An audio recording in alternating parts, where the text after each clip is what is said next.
It's all about June 12, the struggles thus far.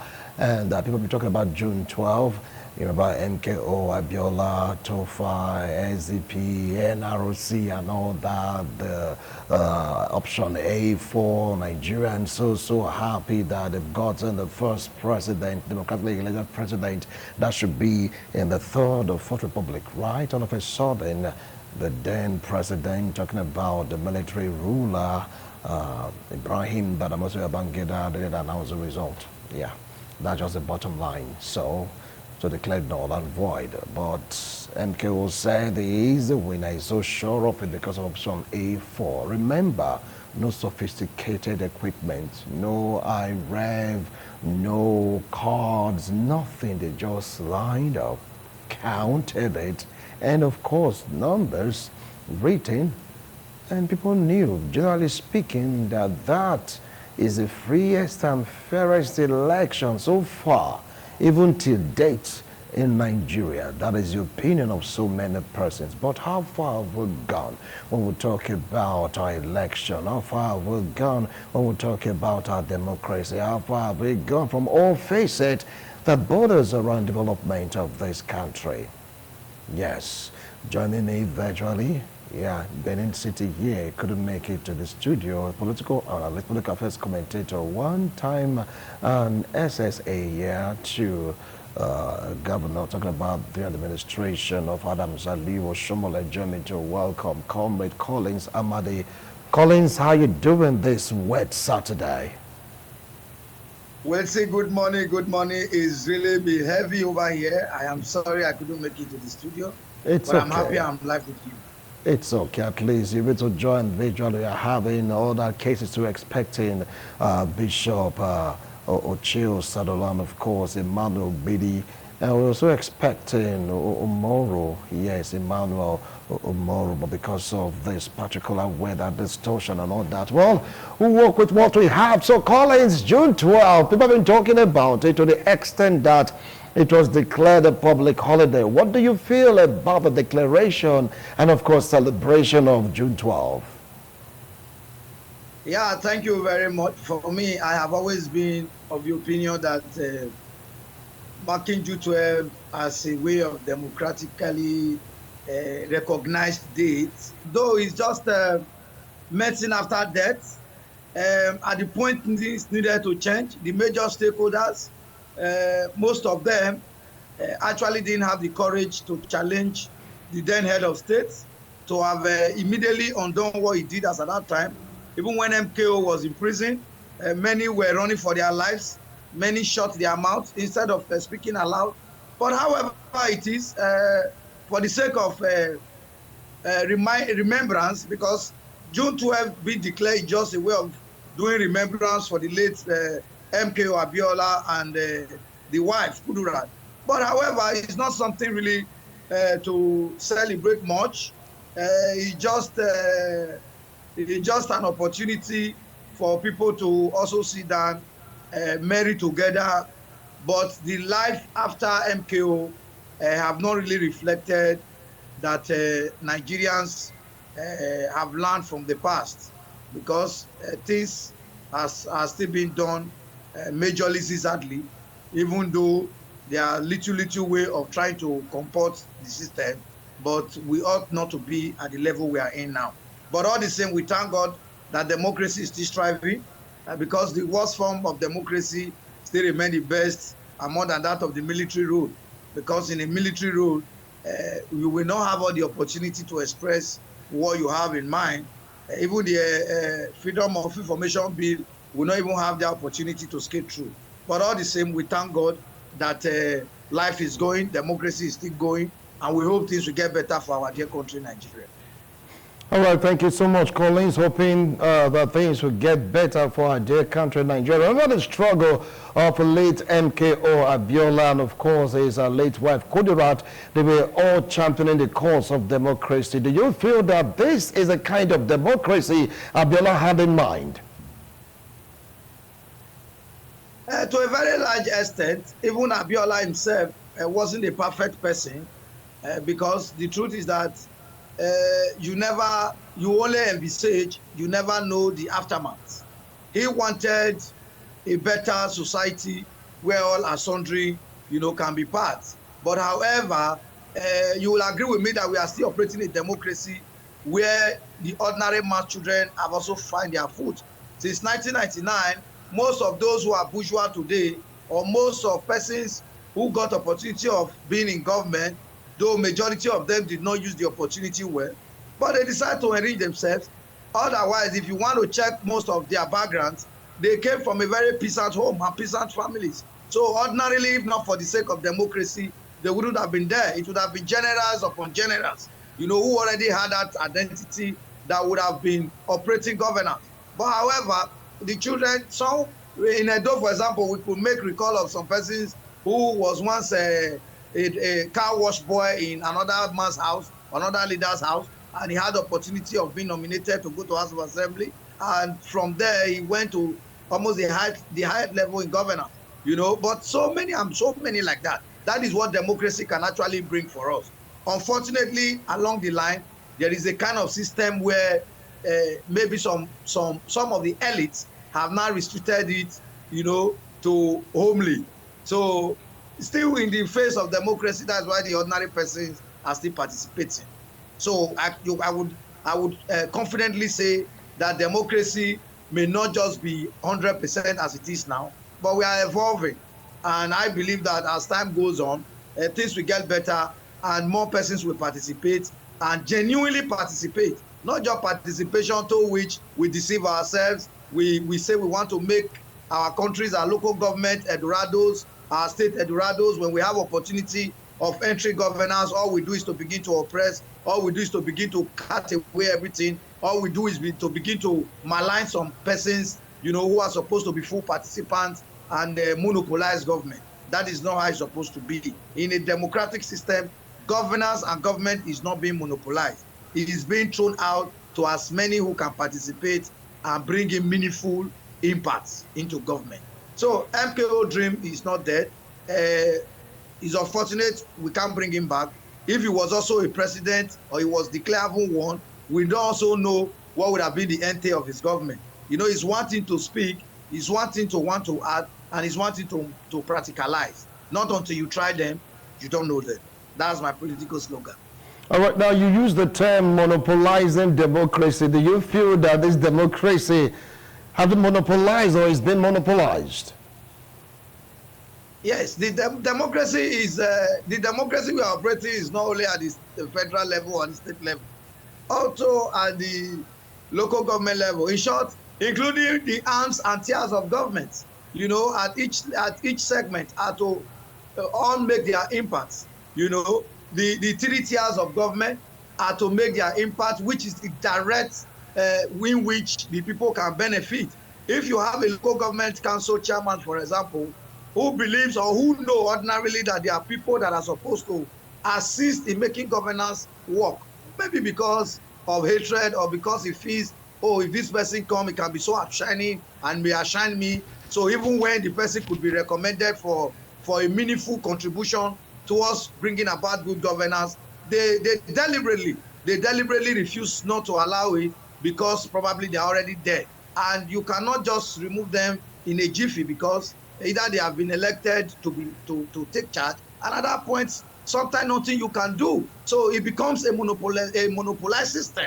At that point, the council chairman or the president or the governors are at that time monopolize government. Even when you know that it's a system where many can participate, the doors are shut, then it becomes a government of the few, which ordinarily was made by many. So those are some of the things sometimes, that derail government. Those are the things sometimes that deprive development from coming. Because in many cases, those who do not even have ideas, those who are not even too driven by way of passion, end up taking charge of all of those agencies and institutions, and the aftermath becomes unfortunate. So however, the way it is today in Nigeria, yes, in some local government, in some states, you can say things are being monopolized. Even at federal, you can say some areas or agencies are being monopolized because it's not open for those who genuinely have capacity. For those, though I have always said that not until you try them, you don't know them. It's not by saying. There are people who just talk and talk. When you give them opportunity, it becomes history. and the way in which they will deliver, you become wondering if it is not the person that be blowing Vuvuzela. But however, I think government evolve. You try people. If you try the first set, it's not working, you immediately try others. Like some of the ministers, for example, who the president is trying to work with. The president meets so well with his Renew Hope agenda. You can see his vigor and passion. You can see how excited he is when some of his cabinet members are functional.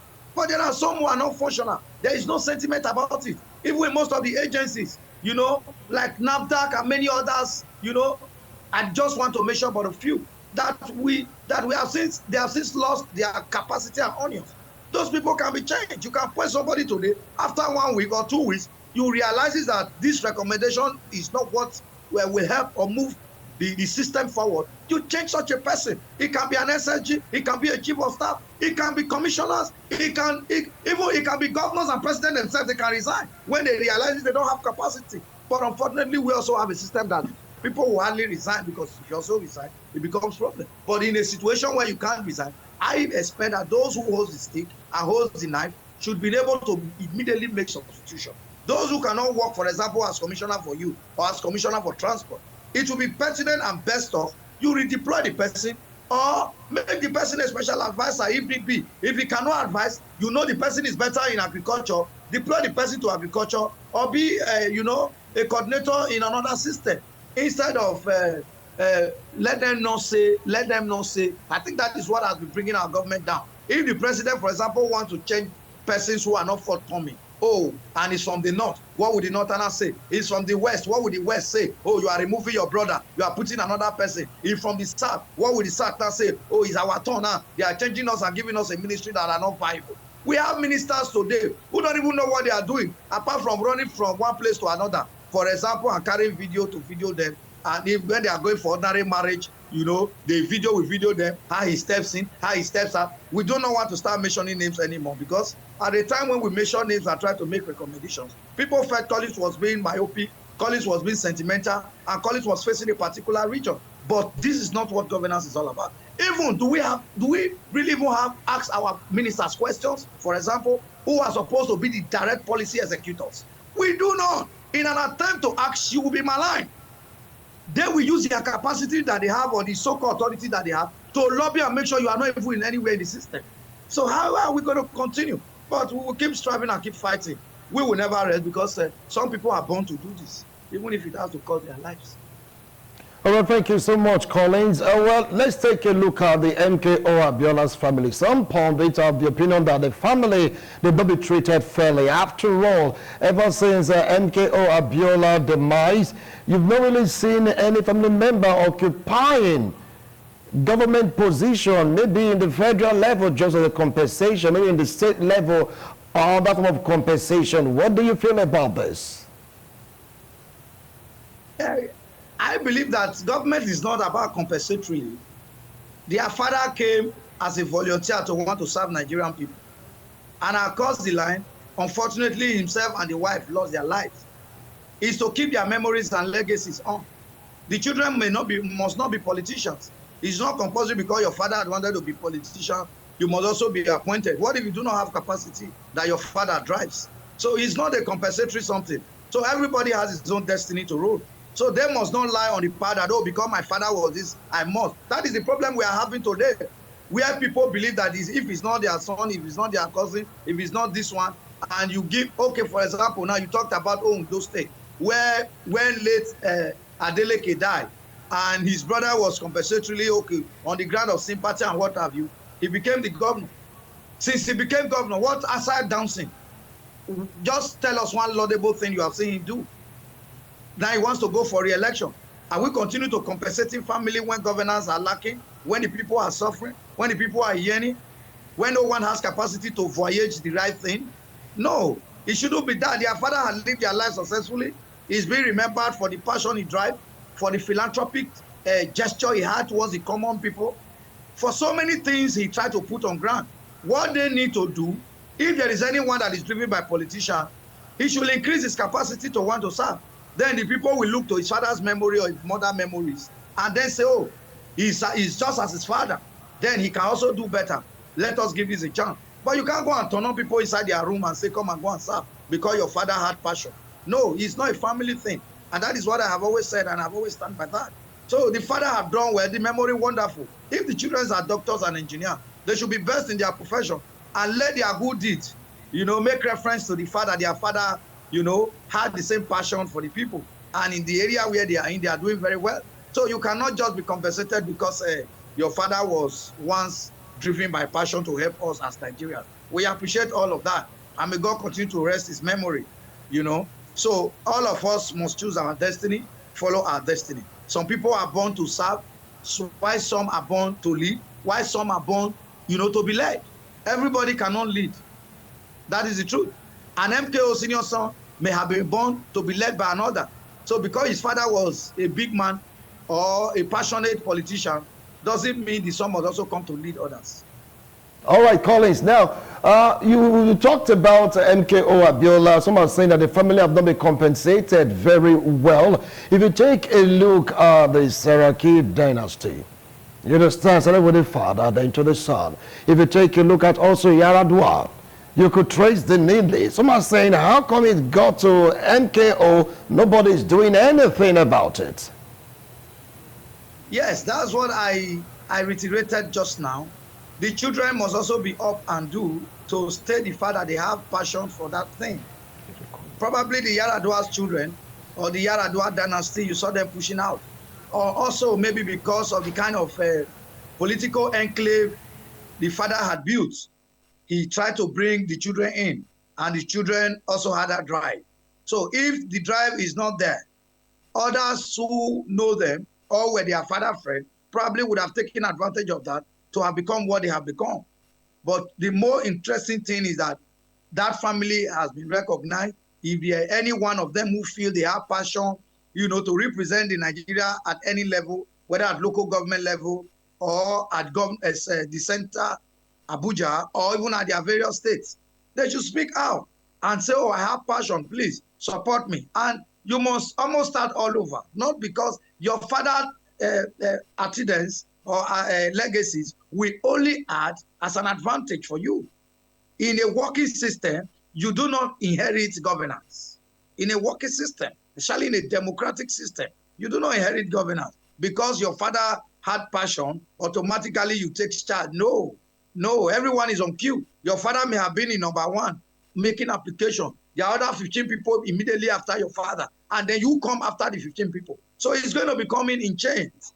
It's going to be coming in chains. Not until after your father had left, the 15 must have also moved on before it gets to your turn. So it's not supposed to be because your father was once there, you die and automatically they bring you to the front. No. Because even your father becoming whoever he was or the drive that he had, it was people who stood behind your father or your mother to have given them that strength and that capacity, to have been that. Nobody today was a governor because the children were supporting him to be governor.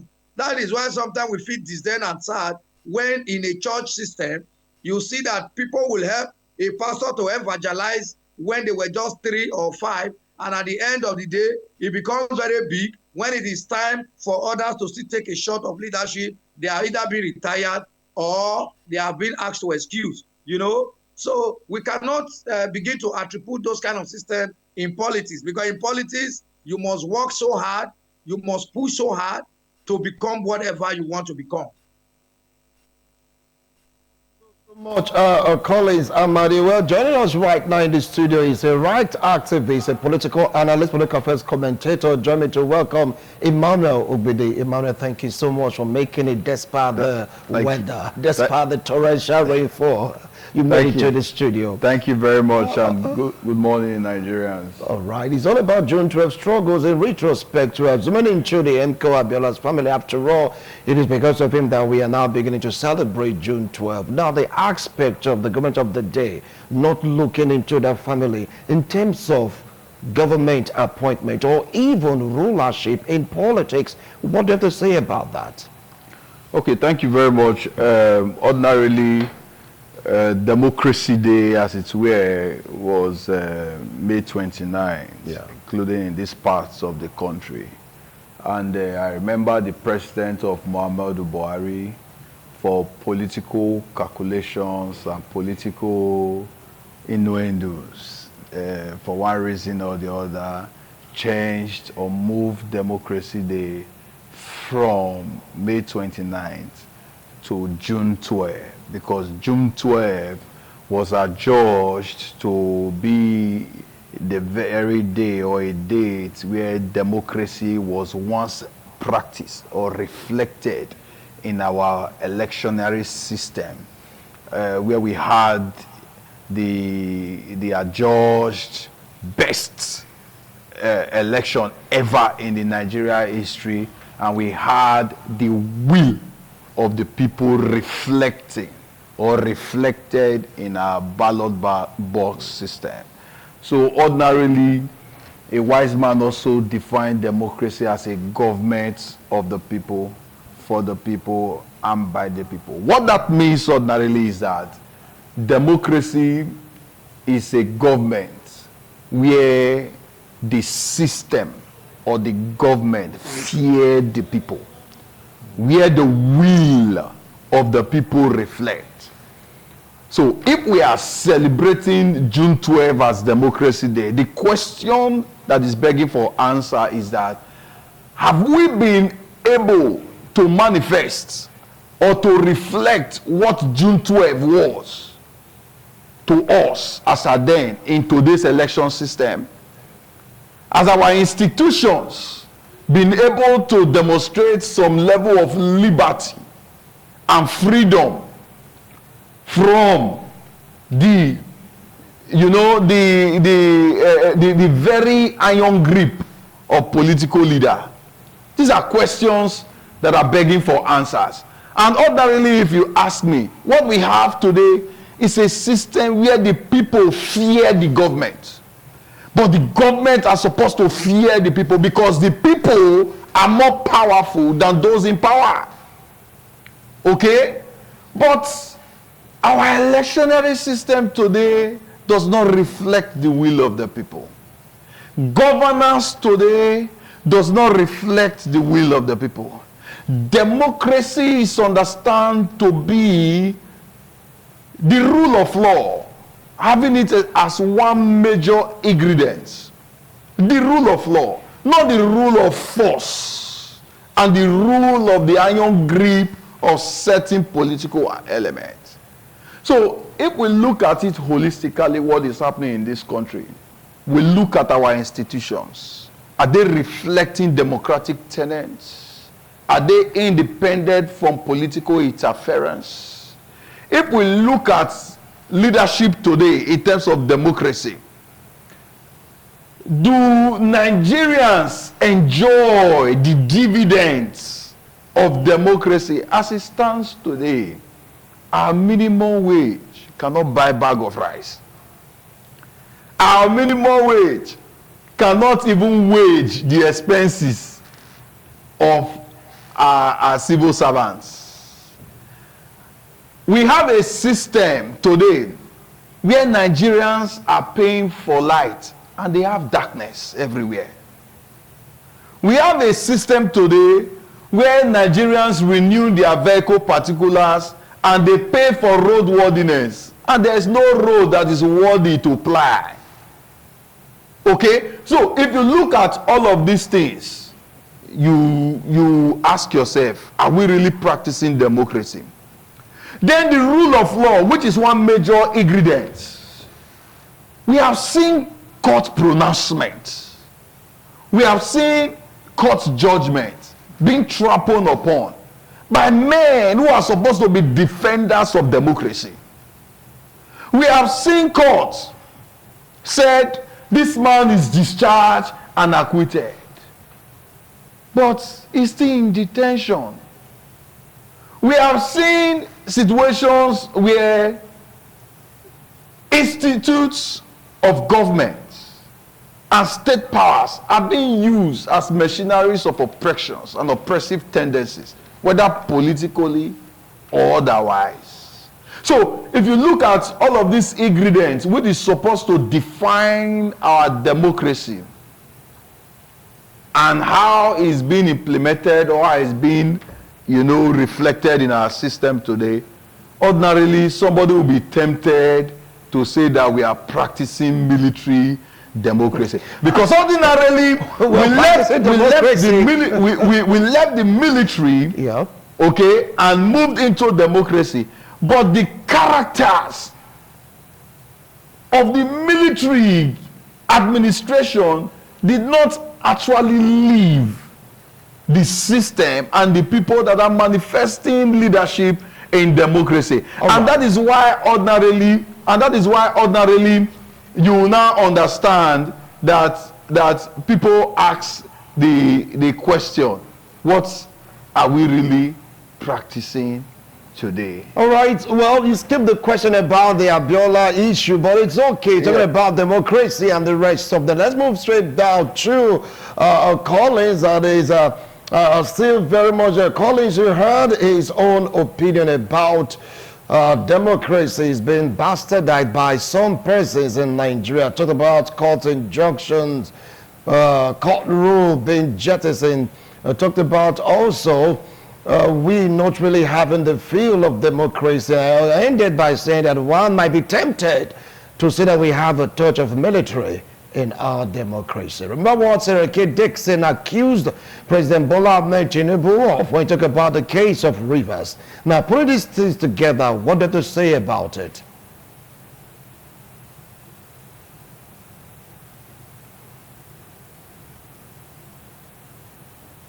I had said before, for democracy to be entrenched, for democracy to be the democracy of our dream. Can you hear me, please? Loud and clear. All and sundry must put heads together. Now, the former governor, Saraki Dixon, who was a governor for 8 years, was a former legislature, House of Rep, and now a senator, accusing the president of what he feel was not right in Rivers State. But when democracy was being stabbed in Rivers State, when 3 persons put to themselves to become the full legislature of that state, and the governor, the former governor, parading himself, or the suspended governor, parading from one point to another, threatening everybody, carrying bulldozer, destroying a complete arm of government. He didn't see anything wrong. When he said with Red Barrow, anything he like, he does. When he was beating people black and blue, he didn't see democracy in threat. But when somebody quickly decide to rescue the system, okay, when Yaradua died, and some cabals didn't want Jonathan to become president, the National Assembly arose and said on the ground of, what was the title they gave that? Based on that, they declared Jonathan to be president because they felt Yaradua was gone, though some persons were trying to hide it. Now, state of emergency that was created, did he completely out that man? Or would you have seen democracy with full bath of blood everywhere? So Saraki, likes like Saraki, are not the kind of models who should correct Nigerians at all, because he has been one of those who finished Nigeria. With all the money he got for Bayelsa, what empirical evidence can he show to us that he has used to entrench democracy by either way of development? Okay, now, because I thought you were talking about Saraki Dixon, one-time governor of Bayelsa State. Now he's in the house. He's saying that what our president did in terms of Rivers State is not democratic, that the state of emergency should be reversed and, of course, Fubara restored. Now, that is why I say, what is democratic? Was it the action of the governor all through that was democratic? Or would they have allowed the legislature not to perform their duty that would have made Rivers State governors democratic, like the governor then did? The governor had told them to start unnecessarily sympathizing, that they were his problem. These are the people who were leading him completely astray, that they should leave him. He's very okay with what the president have done, that the president have come their necks. Can you cry more than the bereaved? So Dixon is just trying to cry, probably because he knows his return to Senate will not be guaranteed. But however, that was why I said, owing to his track records, he is not in line to even accuse or comment. But however, going back to your main line of question, democracy itself is an institution and an entity. He cannot get it correctly in one day. Even in America, for example, that are over 200 plus practicing democracy, you can see even only one man had come and destroyed what they stood for or what they tried to rebuild it. Today, American democracy or democratic system is no more a role model anywhere in the world. It's no more a role model anywhere in the world because Trump came and distorted everything just because of hatred and personal attitude he had towards the black or towards some immigrants. And from there alone, that simply means that they also did not have a very solid institution. Yes, we agree in one or two cases they are trying to overturn him and all of that because they are still struggling the democracy in a system that is well firm. Nobody, no matter how you are, you can't just come based on presidential fiat or presidential order. You have almost changed everything in the constitution. Is that how presidential fiat should go? So even in that same democracy now, I am telling you they will now make a new law that even presidential fiat or presidential order will not be having roles and engagement. You may not be able to do presidential fiat more than twice in a year. I will come back to you. I'll come back to you. Thank you. I'll come back to you. Well, you've heard Collins. He said, Siraki Dixon is scrambling at the up to rope. Obara said what Mr. President did is the right thing, that he is still very much in tune with democracy outside what they are accusing Mr. President of. Now, that is on one hand. On the other hand, we take a look at Nigerian democracy. Some people are saying that it is evolving. Definitely mistakes must be made. Now, shouldn't crucify ourselves for the mistakes being made, that eventually we will get there. What have to say about these 2 points raised? Yes, I think, I needed to lay foundation, Yes. when you talked about your first question, because it's very critical to every engagement and discussion.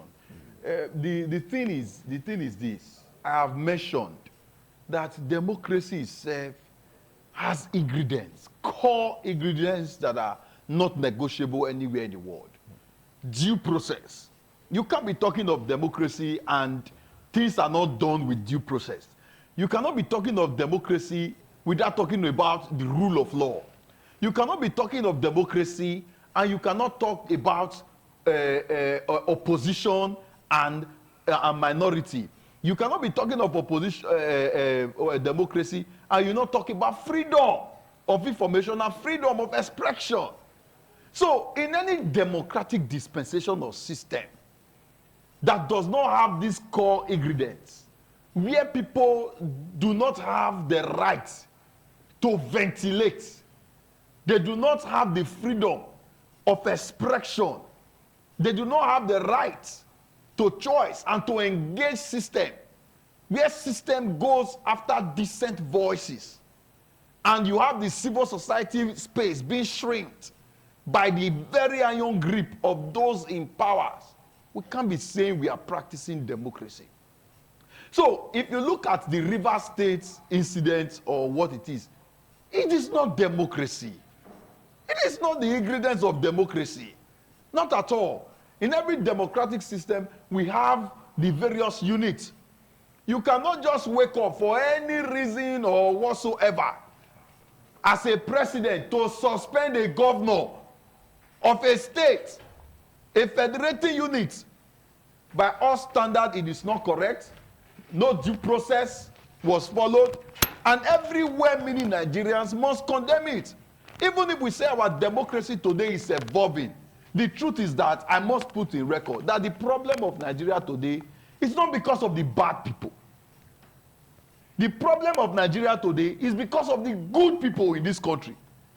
Because when we came into democracy in 1999, the good people in the country, they left politics, they left leadership, they left the opportunity of making Nigeria a good place for the bad. So we are seeing bad system, we are seeing bad governance, we are seeing bad leadership because the people and those in charge is the character that they are reflecting. So let those good people in this country start coming up, start expressing interest to involve in leadership, involve in politics to make our nation and our country more democratic and more better and good for the good people of this country. All right, now you can call into the show. You can see the number displayed on the screen. But if you're joining us via radio, the number to really call so it can be part of this discussion about Democracy Day, June 12 struggles and retrospect. It's 080, is that 777 or thereabouts? Well, just call the number you can see on your screen so it can be part of this show. Let's take this call. Hello. Yeah, good morning. Yeah, good morning. How you doing this morning? I'm doing fine. This is Pastor Emmanuel calling from Kawa Road. All right, Pastor Manuel, go ahead. Yes, I have listened to your discussion and I'm impressed with the man there with what he's doing.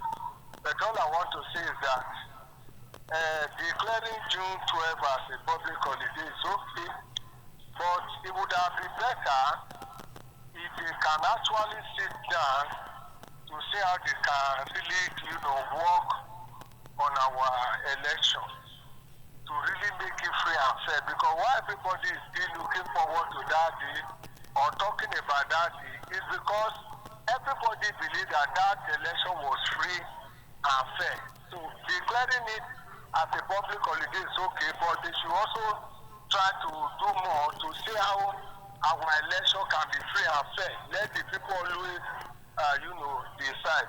So that's my case for now. All right, thank you so much. Upon radio 080-777-0300. Now that is the number to call. Let's move straight down to Collins. Collins, well, if you take a look at democracy we're practicing right now, the ones we're practicing way back, do you feel that we still have a lot of work to do?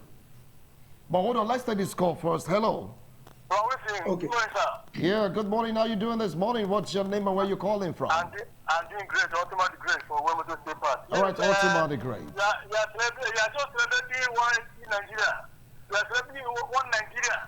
Because Nigeria is no one, but democracy, I don't see democracy being practiced in Nigeria. Not at all. As the Natasha said it 2 days ago, that the politicians will let democracy work for the people. It's not working for us, it's working for only for politicians. How can you tell me a democracy that people vote cannot be prevailed? I voted for people vote with the their choice. It's which is that we are in democracy.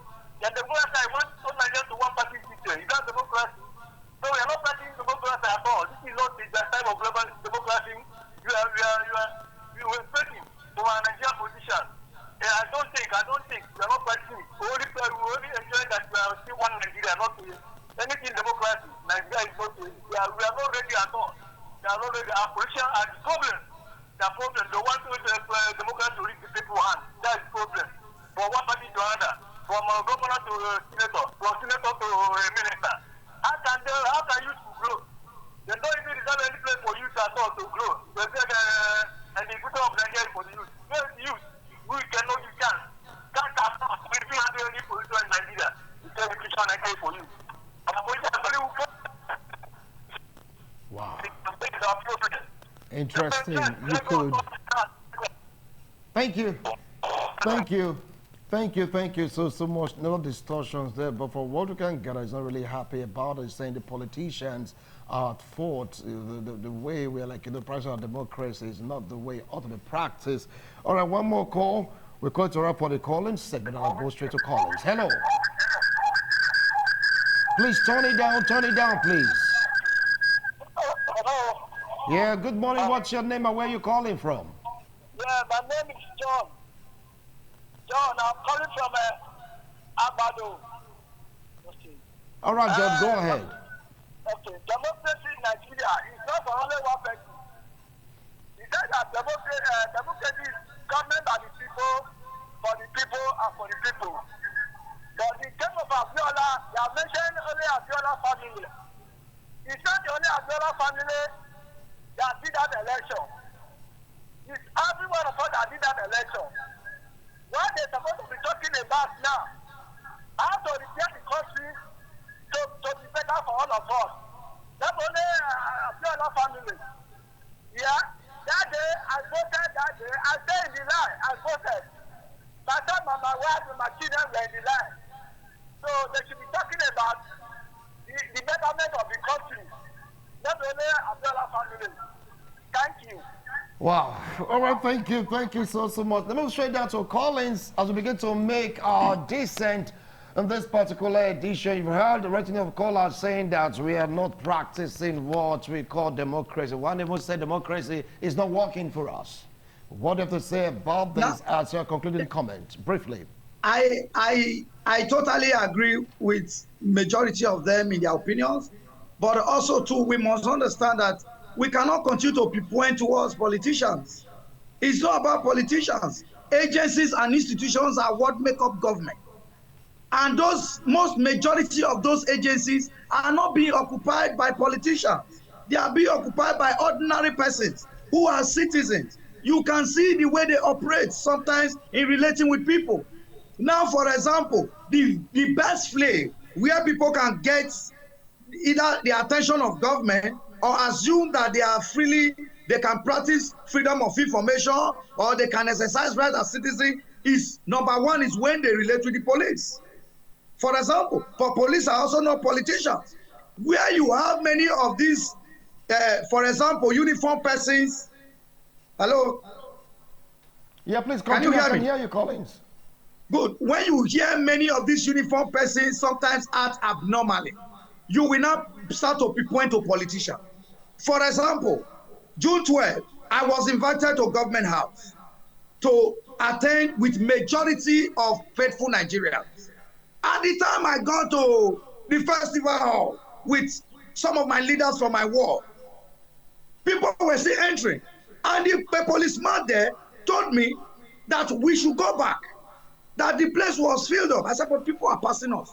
And I was duly invited by the government. So, All right. Thank you. Thank you, Collins. We're having some technical, well, let's say, network distortions here. Let's see if we can hear from Bob Manuel Omoro. Bob Manuel, are you there?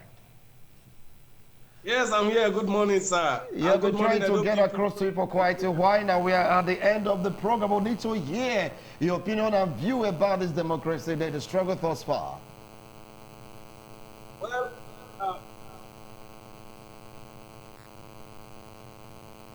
Go ahead, we can hear you. okay.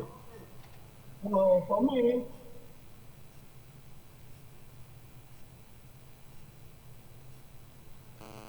Continue. Can you hear me? Is actually interjecting. For me, June 12th is worth celebrating, and it remains historic in the political firmament of our nation. Whether we like it or not, Nigeria has a flagging and fragile democracy that is over time building to be stronger and better. Yes, there are no government or democratic institutions in the world without challenges. Even United States, whether despite the fact that they are over 250 years, they still have their major challenges. We remember there was a time that even the last election, Donald Trump has to take his case to court and all the rest of it. But one of the things we cannot take away, and we must not shy away from the historic event of the June 12th, is that it's helped in shaping democracy today. First, it has to do with the voices of the people, which also necessitates the enshrinement of the fundamental human rights, which is a conventional law in our constitution today. Like the late sage we say, Abiola, he said, human rights without limitation leads to anarchy. And he said, I can guarantee your freedom of speech, but I cannot guarantee your freedom after the speech. You would remember that it was that fight that was sustained that brought about democracy in full-fledged in 1999. And from that time till date, yes, we've had our challenges with our electoral system, with our representational system, with our different governments, but none of us, whether we are rich or we are poor, whether we're in the political corridor or not, can say that there has not been a positive revolvement or evolution, so to say, within the political firmament and within the political strata of this nation. A lot of things has changed to our electoral system, to the way our people are being governed. Before now, you elect somebody, nobody knows about recall. But today, recall is becoming a norm in Nigerian political system. That some persons can rise up and challenge that this person is not representing me well. months ago, a senator was challenged in Edo State there. And before you know, they said they were going to recall him. He quickly went out. What am I trying to say?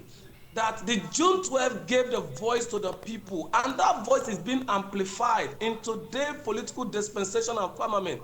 We must appreciate the gains of June 12. However, has Nigeria gotten to where we want her to be as far as democracy is concerned? The answer is no. Are there lapses in our democratic setting and administration? The answer is yes. Is there room for improvement, and is improvement going on? The answer is yes.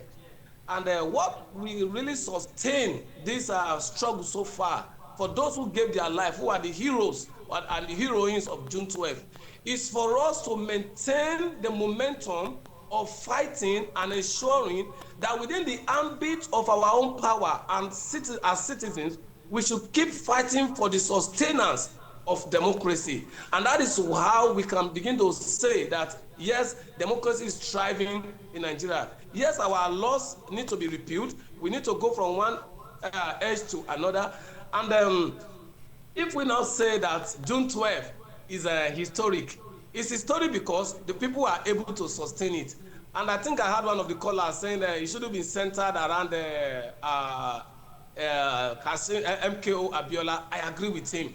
The June 12, Abiola spearheaded it, but he was not the major hero, because at the time he went, he was in prison. There were people who were still grandstanding on that fact of the June 12. And today, one of them is the president of Nigeria. So it's not, the onus is not on him to ensure that the labor of June 12 is not in vain by doing what is right for the people. So I congratulate our people that 32 years down the line, Nigeria is still wasting strong, and democracy is still the system we are practicing. Take it or leave it. I am a political scientist. There is no system of government that fits Nigeria better than democracy. Take democracy out of Nigeria, you will have a stagnant nation.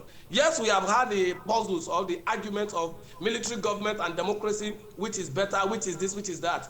Let me tell you, for the people to express what leadership and administrative prowess is, the platform you need to do that and drive governance to the doorstep of every Nigerian is democracy. You can't do that with military government. You can't do that in an autocratic government. There are limitations to this. But however, thank you. Today You can see right now the time is far gone. And we will continue to celebrate. All right, thank you so much, Bob Manuel. Thank you so much, Osaga, the Collins. I don't know, you have just 1 minute because our time is fast spent. Yes, message to Nigerians. Yes. My last message is to the president. I think rather than having democracy as a day of compensation and a day to pardon persons who have passed through the judicial system and they are convicted, Mr. President was part of the June 12 as supporters to MKO.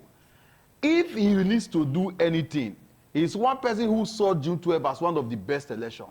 But the election that brought him into power is adjudged to be the worst election since the history of this country in 2023. I'm coming. Law is taking care of that already. What he should celebrate in June 12 and what he should focus on is to position and reposition our electoral system and fix the ills that is in our electoral system to remember June 12. Thank you. Thank you so much, Emmanuel. Thank you very You've much. heard, then we're pressed for time right now. We'll do it again next week, Saturday, God willing. Bye for now.